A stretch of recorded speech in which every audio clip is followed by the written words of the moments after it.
Ya, bagaimana kita ya mampu ya memandang Allah itu benar-benar wujud dan yang nyata itu yang sebenar-benarnya. Sehingga kita nggak tertipu Bapak Ibu dari segala bentuk dan rupa itu. Ini yang mesti kita pahami, ini yang mesti kita sadari itu. Ya. Jadi kalau kita sudah menyadari yang sebenar-benarnya Bapak Ibu, insya Allah ya, kita ini benar-benar menjadi orang yang sami'na wa ata'na itu.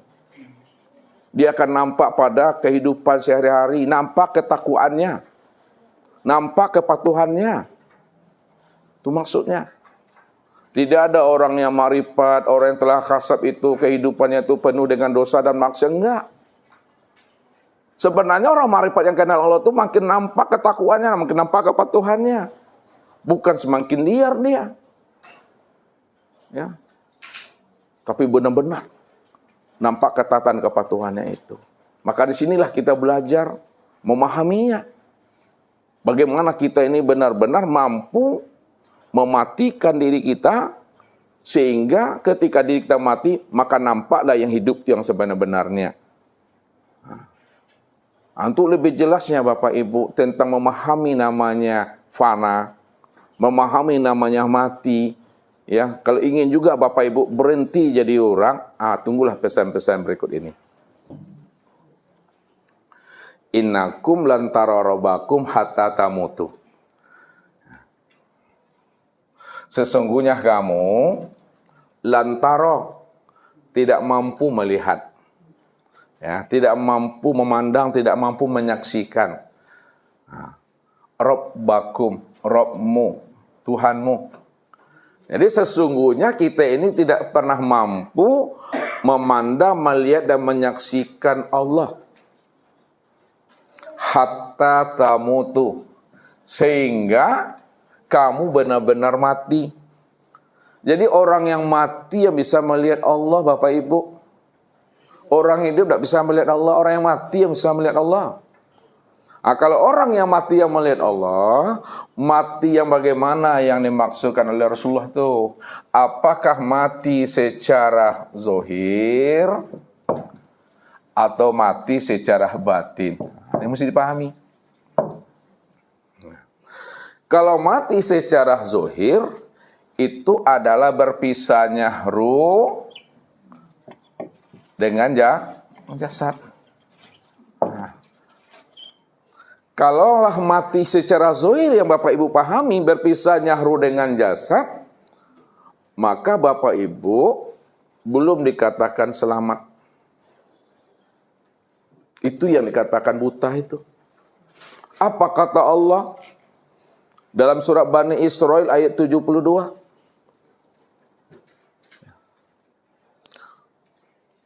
Barang siapa yang buta di dunia ini, maka dia akan buta di akhirat. Dialah orang yang tersesat. Jadi orang yang buta di dunia itu bukan butanya mata zohirnya ini, bukan buta mata yang ada di kepala ini, tapi butanya mata hatinya yang ada di dalam dada. Makanya dikatakan Allah, innaha la ta'mal absar walakin ta'mal qulub allati fis sudur. Sesungguhnya yang aku katakan buta itu, kata Allah, bukanlah buta matamu yang ada di kepala ini, tapi butanya mata hatimu yang ada di dalam dada. Kalau itu yang dikatakan berjumpa Allah itu mati secara zahir, maka kita dikatakan buta. Jadi maknanya ayat itu, man kana fi hazil a'ma fa huwa fil akhirati a'ma wa adallu sabila, itu maknanya barang siapa yang buta di dunia, buta di akhirat. Itu maksudnya siapa yang buta mata hatinya di dunia ini, maka itulah sebenar-benarnya orang yang buta di akhirat itu. Buta mata hati itu maksudnya siapa yang tidak mengenal Allah di waktu hidupnya, maka dia tidak akan pernah mengenal Allah di waktu matinya. Siapa yang tidak mengenal Allah di dunia, maka di akhirat pun dia juga tidak akan pernah mengenal Allah. Jadi orang yang tidak mengenal Allah, orang yang tidak berliku dengan Allah, orang yang tidak menyaksikan Allah, orang yang tidak bertatap wajah dengan Allah di waktu hidup di dunia ini pada diri sendiri, itulah sebenarnya orang yang buta itu.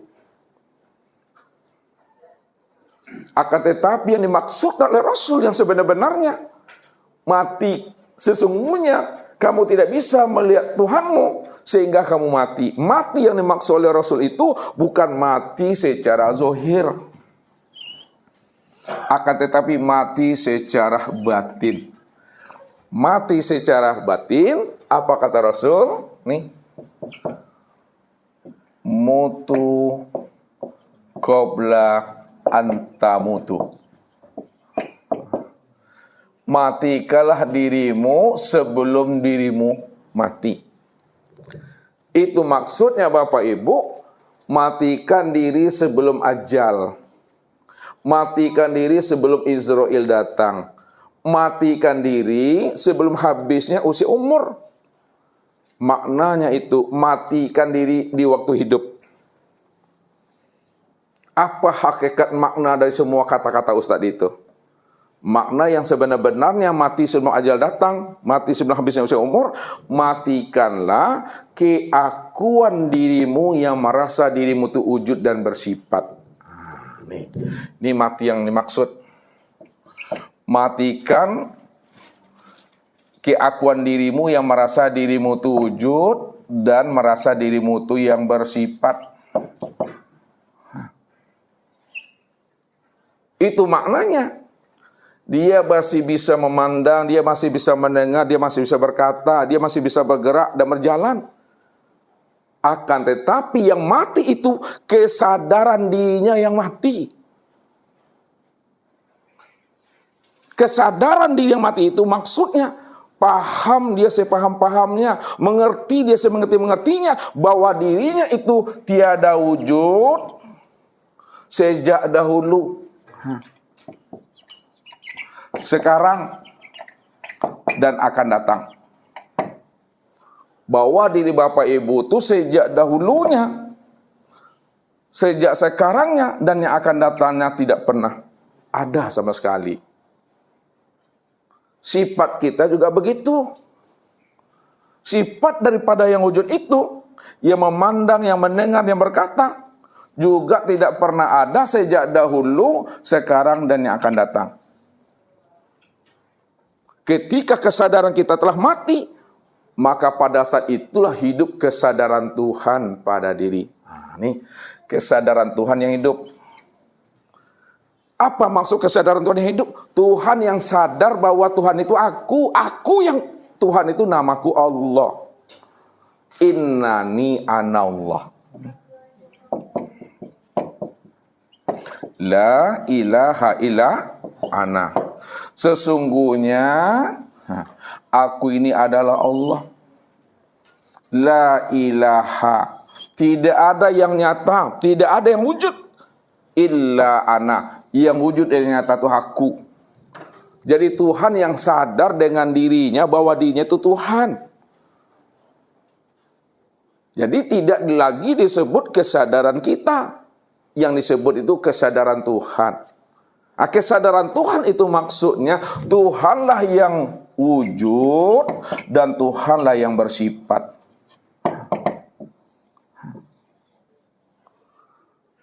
Apa maksudnya Tuhan yang wujud dan Tuhan yang bersifat? Dialah yang benar-benar sama tuh.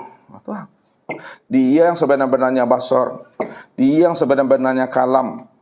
Dia yang sebenar-benarnya berilmu. Dia yang sebenar-benarnya kudrat. Dia yang sebenar-benarnya iradat. Dia yang sebenar-benarnya hayat itu. Nah, sadar kita itu bahwa dia yang mendengar, dia yang melihat, dia berkata, dia mengetahui, dia berkuasa, dia berkehendak, dan dia yang hidup. Tidak ada siapa-siapa di situ, Bapak Ibu. Nah, kalau dia yang wujud, maka selain dia ada atau tidak? Tidak ada. Kalau tidak ada selain dia, Bapak Ibu, ya, lalu alam diri Bapak Ibu ini apa bagi dirinya? Hah? Alam dan diri Bapak Ibu ini apa bagi dirinya? Kalau dia memang yang wujud, nih.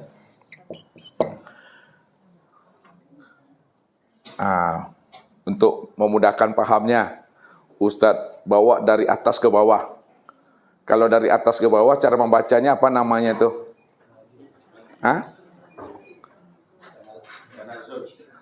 Satu tarki, satu tanazul. Dua ulamanya berbeda nih, Tauhid Rubani. Ibu, dukung yang tanazul atau yang tarki? Kalau tarki, Khalifah. Kalau tanazul, Pak Mardianto. Pilih yang mana? Pak Mardianto atau Pak Khalifah? Pilih pendapatnya, bukan pilih orangnya. Dia ada pedang bini nih masing-masing. Udah bercucu pula lagi.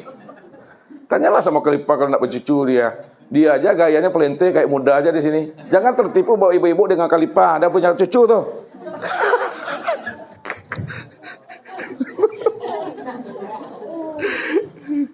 Khalifah tetap mau marah sama Ustadz. Ini Ustadznya dimarahinya. Jadi yang benar itu adalah tanazul. Kita membaca dari atas ke bawah. Lihat cara membacanya dari atas ke bawah. Kalau Allah yang ada, ya, pertanyaan Ustaz tadi, alam dan diri Bapak Ibu itu apa bagi diri Allah? Kan dia mau dijawab tuh. Kita turunkan dari atas ke bawah. Secara bahasa hakikat. Atau langsung makrifat aja, supaya nak gampang ya. Lihat, kita turunkan dari atas ke bawah secara bahasa makrifat. Kalau Allah yang ada semata-mata, diri yang lain tidak pernah ada, sesuatu tidak pernah ada, ya, maka siapa alam, siapa Bapak Ibu ini? Itulah yang disebut namanya Allah. Kalau gampang orang memahami bahasa Bapak Ibu, di alas bahasanya, tiada lain Allah. Tiada lain Allah. Hanya dia yang ada tuh. Kalau dia yang ada, maka dia yang sebenar-benarnya. Tidak ada yang lain selain daripada dirinya. Kalau tidak ada yang lain selain daripada dirinya, bahasa marifatnya ya Allah itu. Atau tiada lain Allah itu sendiri. Itu boleh gak turun bahasanya ke bawah. Jadi cara memahami ini, Ustaz antarkan dengan bahasa kias lah. Biar nanti Bapak Ibu gak gamang. Ya. Ini air panas, ya. Lalu dimasukkan ke dalam sebuah gelas. Air panas tadi masukkan ke gelas, kemudian ditutup Bapak Ibu. Ketika air panas itu udah ditutup 5 menit, 10 menit, lalu buka tutupnya. Ketika dibuka tutupnya, apa yang nampak ditutup ini? Itu adalah uap. Uap yang nampak. Uap yang terlihat. Pertanyaan Ustadz untuk mengantarkan paham ini, ya. Secara pandangan zohir, ini pandang zohir dulu. Pertanyaan Ustadz, apakah uap ini air panas? Secara pandang zohir, apakah uap ini air panas? Bukan. Jadi, kalau bukan air panas, bagaimana cara menyebutnya? Kalau bukan air panas, bagaimana cara menyebutnya? Uap, sebutlah uap. Air panas, katakanlah air panas. Itu cara memahaminya secara zohir. Ya kan? Sekarang, kita pandang secara pandangan batin. Pandangan batin itu pandangan apa tuh? Pandangan hati. Ini Ustaz jelaskan ini. Kalau batin itu pandangan hati. Kalau zahir pandangan mata zohir. Mata zohir. Dipandang lagi secara pandangan batin. Apakah uap itu air panas? Iya atau tidak? Iya. Kenapa uap itu dikatakan air panas? Karena ia berasal daripada air panas. Dibahasakan dengan bahasa kias. Bahasa kias. Lihat bahasa kiasnya. Uap ini bukanlah air panas, akan tetapi tiada lain air panas itu sendiri. Kan jale tuh. Uap itu bukan air panas, akan tetapi tiada lain air panas itu sendiri. Begitu cara mengalas bahasanya. Ya. Alam ini bukan Allah, akan tetapi tiada lain Allah itu sendiri. Kenapa dikatakan alam ini bukan Allah, namun akan tetapi tiada lain Allah itu sendiri? Karena dia cuma yang wujud, dia cuma yang ada. Maka pandangan zohir tanpa apa? Pandangan zohir tanpa bukan air alam. Pandangan batin tanpa Allah. Pandangan zahir tanpa alam, pandangan batin tanpa Allah. Pandangan zahir nampak manusianya, pandangan batin tanpa Allahnya. Oleh karena itu, pandang Allahnya apa yang dilihat oleh mata. Bahwa sesungguhnya yang dilihat oleh mata, itulah nyatanya akan rupa diri Allah itu yang sebenar-benarnya. Itu yang dikatakan wujudullah itu, rupa diri Allah. Jadi, kita kembali lagi ke bahasa ma'rifat. Kalau Allah cuma satu-satunya yang ada, dia cuma yang wujud tunggal secara mutlak, maka diri Bapak Ibu alam ini, itu tiada lain adalah Allah itu sendiri. Ya. Dialah segala-galanya, dan segala-gala itulah nyatanya dirinya. Boleh juga Bapak Ibu gunakan bahasa, dialah segala-galanya, dan segala-galanya itulah bentuk rupa lain daripada dirinya. Itu umaminya. Yang kedua, alam dan diri Bapak Ibu ini, kalau kita gunakan bahasa hakikat, maka disebut apa? Wujudullah. Lihat. Atau bahasa lainnya, ainullah. Atau bahasa lainnya, hakikatul. Tuh lihat tuh. Alam diri Bapak Ibu itu yang katakan wujud Allah. Alam dan diri Bapak Ibu itu yang sebut nyatanya Allah. Alam dan diri Bapak Ibu itu yang sebenarnya hakikat diri Allah itu. Karena ada yang lain selain daripada dirinya. Itu bahasa hakikat namanya. Nah, kemudian kita gunakan bahasa torikat. Bahasa torikat. Alam dan diri Bapak Ibu disebut apa? Cermin Allah. Kalau bahasa Arabnya mir'atillah, cermin Allah. Apa maksudnya alam dan diri kita ini cermin Allah? Maksudnya bahwa diri Bapak Ibu itu cermin untuk memandang nyatanya wujud daripada diri Allah itu. Jadi cermin Allah itu maksudnya diri Bapak Ibu ini adalah cermin untuk memandang nyatanya rupa wujud diri Allah. Disitulah Allah menjelaskan mana yang dikatakan cermin Allah itu. Itu yang disebut namanya dengan Adam, bukan Adem. Kalau Adem tambah sarinya, tubik sariawan tuh. Makanya Allah katakan wa khalaqo Adam ka suratihi. Dijadikan Adam itu sesuai dengan bentuk rupa dirinya.